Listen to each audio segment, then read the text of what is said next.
Saudara, putusan Mahkamah Konstitusi yang dianggap membuka jalan bagi putra sulung Presiden Jokowi Gibran Rakabuming Raka maju sebagai cawapres menuai polemik tidak hanya di masyarakat tapi juga di internal Hakim Mahkamah Konstitusi. Apa yang terjadi, saudara? Bersama saya sudah hadir Hakim Mahkamah Konstitusi Republik Indonesia Profesor Arief Hidayat. Prof. Arief, terima kasih sudah bersama Niluh. Sehat selalu, Prof. Assalamualaikum warahmatullahi wabarakatuh. Terima kasih, Mbak Niluh. Waalaikumsalam warahmatullahi wabarakatuh. Prof, dalam sebuah forum baru-baru ini Anda menyatakan bahwa Anda sedang berkabung sistem negara saat ini sudah jauh dari amanat pembukaan Undang-Undang Dasar 1945. Itu ramai sekarang jadi perbincangan. Kenapa Prof mengeluarkan sampai statement itu? Apa yang saya sampaikan di forum konferensi hukum nasional itu semata-mata kecintaan saya pada negara Republik Indonesia. Negara Indonesia itu menganut paham negara hukum yang demokratis dan berketuhanan. Oleh karena itu, setiap aspek kehidupan berbangsa bernegara itu harus berdasarkan pada amanah tersebut. Tetapi pada akhir-akhir ini, saya merasakan ada tren, ada gejala untuk menjauh dari Undang-Undang Dasar 45. Oleh karena itu, saya mempunyai rasa prihatin yang mendalam dan saya mengingatkan kembali kepada seluruh stakeholder, apakah stakeholder itu berasal dari eksekutif, legislatif, yudikatif, terutama saya mengingatkan pada orang-orang stakeholder yang terlibat sebagai pengemban hukum, pengemban kehidupan bernegara di bidang politik, sosial, budaya, supaya kita kembali menuju sebagaimana yang sudah diwariskan oleh the founding fathers. Karena jalan itu, roadmap itulah yang bisa kita gunakan untuk menuju kejayaan bangsa Indonesia menjadi aman, tertib, adil, dan makmur. Publik ini mengasumsikan bahwa pernyataan Prof ini berkaitan dengan putusan MK kemarin yang memang ada dissenting opinion. Anda adalah termasuk orang yang tidak setuju dengan putusan MK itu atau berbeda pendapat. Karena negara Indonesia adalah negara berketuhanan, maka saya mengharapkan kita bisa menjalankan hukum sesuai dengan sinar ketuhanan yang Maha Esa. Jadi ada kegelisahan. Kita itu bertanggung jawab tidak sekedar kepada nusa dan bangsa, tapi bertanggung jawab kepada Allah Subhanahu wa Ta'ala. Dalam terminologi saya seorang Muslim, itu loh kok begitu, kita jangan sampailah kita menjadikan hukum diplesetkan ke sana kemari, mari kita tegak lurus menjalankan hukum dengan sebaik-baiknya itu. Apa yang terjadi pasca putusan MK itu, Prof, menurut Prof memang sudah merusak konstitusi negara kita dengan memperbolehkan itu? Saya menjadi hakim konstitusi sudah 12 tahun. Saya menemukan keganjilan dan keanehan-keanehan pada waktu menangani perkara ini. Apa saja itu, Prof, keanehan yang Anda rasakan? Keanehan-keanehan itu saya sudah tidak bisa berkomentar banyak, mohon maaf. Baca keanehan-keanehan itu sudah saya tulis di dalam dissenting opinion saya. Tapi kalau kita bicara soal putusan MK kemarin ya, Prof, kan ada dissenting opinion dari 4 hakim, dari total 9 hakim ada 4 yang tidak atau berbeda pendapat. Kemudian ada juga2 hakim yang mengabulkan tapi tidak mengabulkan. Ya, karena dia namanya bedalah pandangannya itu. Begitu ya soal. Iya, betul. Itu hal yang wajar, hal yang biasa terjadi dan yang tadi itu, yang 2 itu bisa dimasukkan sebagai yang sependapat begitu, Prof. Ini mohon maaf Mbak Niluh, saya tidak boleh berkomentar mengenai hal ini, tetapi saya di dalam dissenting opinion saya memaparkan fakta bahwa perkara 90 itu pernah dicabut. Kemudian pencabutan itu ditarik kembali, maka saya berpendapat di dalam dissenting saya mengatakan ini semestinya digugurkan. Karena menurut saya berdasarkan PMK ini bisa menurunkan marwah dan bermain-main atau tidak bersungguh-sungguh dalam mengajukan permohonan. Itu yang bisa saya sampaikan dan itu sudah saya sampaikan di dalam dissenting opinion saya. Kalau terkait dengan pelaporan yang ditujukan kepada Hakim MK, bagaimana Prof? Apakah Anda ingin mengomentari itu? Sekarang masyarakat sudah menilai marwah Mahkamah Konstitusi menjadi terpuruk. Oleh karena itu saya sangat prihatin dengan kondisi ini. Padahal nanti pada tahun 2024-2025 kita mempunyai tugas menjalankan kewenangan dan fungsi yang sangat berat, yaitu mengadili persoalan pilpres, pileg, dan pilkada.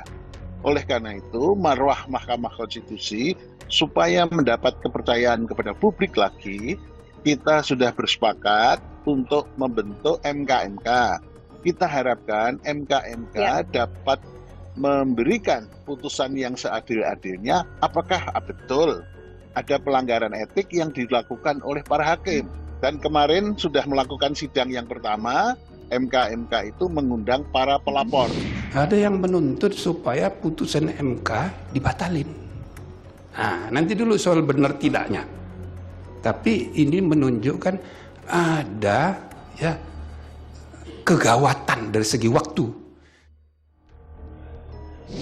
MK-MK ini diharapkan segera secepatnya memutus apakah betul ada pelanggaran etika yang dilakukan oleh para hakim. Oke, supaya jadi clear juga semuanya ya Prof. Ya, betul. Apakah keputusannya apapun, nanti masyarakat supaya percaya dengan MK-MK. Dan kita harapkan semuanya dapat dibuka oleh MK-MK. Anda optimis, Prof, dengan MK-MK ini kemudian nanti putusannya akan mampu mengembalikan lagi kepercayaan publik pada Mahkamah Konstitusi? Siapa yang tergabung atau yang diminta untuk menjadi anggota dari MK-MK, itu adalah tokoh-tokoh yang mempunyai integritas, mempunyai kapasitas, mempunyai kompetensi yang luar biasa. Baik, tentu itu hal yang saat ini ditunggu kalau memang putusan MK-MK ini setidaknya bisa memperkuat lagi marwah dari MK, karena posisi Mahkamah Konstitusi ini jadi lembaga yang sangat krusial, apalagi berkaitan dengan pengujian materi kalau sudah berkaitan dengan pemilu dan lain sebagainya. Iya, tapi nanti dia memutus sengketa perkara yang diajukan ke mahkamah baik dalam pileg, pilpres maupun dalam pilkada di tahun mendatang. Betul. Setelah nanti hari pencoblosan ini akan banyak sekali yang bertaruh di Mahkamah Konstitusi. Tapi kita di mahkamah biasanya mengharapkan bahwa semua persoalan-persoalan yang berhubungan dengan pileg, pilpres, dan pilkada dapat berjalan dengan damai, berjalan dengan aman, fair play, sesuai dengan asas-asas pemilu, sehingga tidak diperlukan lagi diajukan ke mahkamah karena sudah bisa terselesaikan, dilaksanakan secara baik-baik saja menurut asas-asas yang dianut di dalam pemilihan umum. Sehingga semakin sedikit yang perkara yang diajukan ke MK itu akan lebih baik daripada kalau semua perkara dibawa ke Mahkamah Konstitusi. Harapannya seperti itu ya Prof, tapi pada kenyataannya kan setiap pemilu MK selalu dipenuhi dengan pertaruhan hasil pemilu dilakukan di sana gitu, di Mahkamah Konstitusi. Tentu nanti kita akan lihat. Harus ada pendidikan politik bahwa orang yang berkontestasi di dalam pilpres, berkontestasi dalam pileg dan pilkada, kita harapkan kedewasaannya dalam berpolitik. Beliau semua para tokoh nasional dan tokoh daerah ini mempunyai kesadaran, mempunyai kultur, siap menang tapi juga siap kalah apapun yang akan terjadi. Tapi itu harus diadap, seluruh penyelenggara pemilu bisa melaksanakan tugas kewenangannya dengan baik, sesuai dengan hukum yang berlaku, sesuai dengan konstitusi. Prof, kalau Anda sendiri melihat banyaknya elemen masyarakat yang muncul dalam jelang pemilu untuk melakukan uji materi, bagaimana Prof Anda sendiri melihat itu? Begini, Mahkamah Konstitusi mau tidak mau memang sebagai jalan terakhir di dalam negara yang demokratis berdasarkan hukum.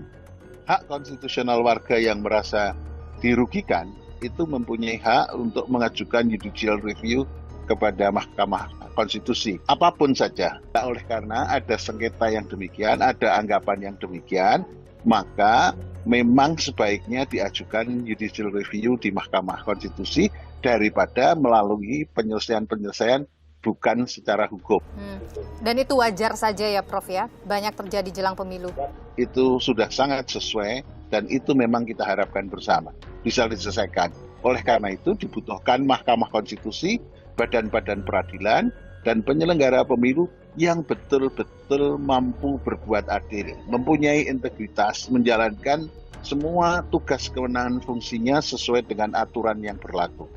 Jadi tantangan menurut Prof sebagai hakim konstitusi yang sudah begitu lama menduduki posisi ini, bahkan pernah menjadi ketua Mahkamah Konstitusi juga, apa tantangan terberat bagi Mahkamah Konstitusi ke depan, Prof?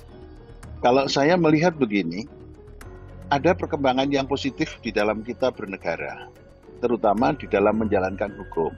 Khususnya pada waktu ada perkara-perkara yang menyangkut pemilu ini, baik pileg, pilpres maupun pilkada. Bahwa ada hal-hal yang merasa dirugikan, merasa tidak memperoleh keadilan, tidak memperoleh kepastian, maka mengajukan ke mahkamah. Tapi trennya itu ke arah yang positif. KPU sekarang ini menurut saya sudah menjalankan tugas fungsinya sebagai penyelenggara pemilu dengan sebaik-baiknya. Bawaslu yang ditugasi untuk melakukan pengawasan terhadap proses penyelenggaraan pemilu sudah melakukan lebih baik daripada sebelum-sebelumnya. Kemudian di penyelenggara pemilu sudah diadakan satu lembaga baru yang namanya, yang dulu sudah berlaku, tapi ini sekarang DKPP yang dirintis oleh Prof. Jimmy Sidiki sudah memberikan tugas dan menjalankan kewenangannya secara baik. Sehingga kita harapkan tren yang sudah ke arah yang positif pada tahun 2019 dan kemudian pilkada sesudahnya itu bisa lebih baik lagi. Seluruh data-data, bukti-bukti yang ada itu sekarang lebih baik dan sudah bisa dipertanggungjawabkan. Sehingga apapun itu, maka kita mempunyai dasar yang kuat, mahkamah mempunyai dasar yang kuat untuk memutus dengan seadil-adilnya sehingga bisa memuaskan seluruh pihak-pihak yang bersengketa. Dan itu semua tentu dimulai dengan integritas dari masing-masing hakim konstitusi ya, Prof? Integritas dan etiket baik seluruh komponen bangsa untuk bernegara dengan sebaik-baiknya. Mau bisa menang, bisa kalah, dan itu ada kesadaran untuk menerima itu. Nah, itu yang paling penting. Profesor Arief Hidayat, Hakim Mahkamah Konstitusi Republik Indonesia. Terima kasih atas pandangan Anda di Niluh, Prof. Sehat selalu, Prof. Terima kasih, Mbak Niluh.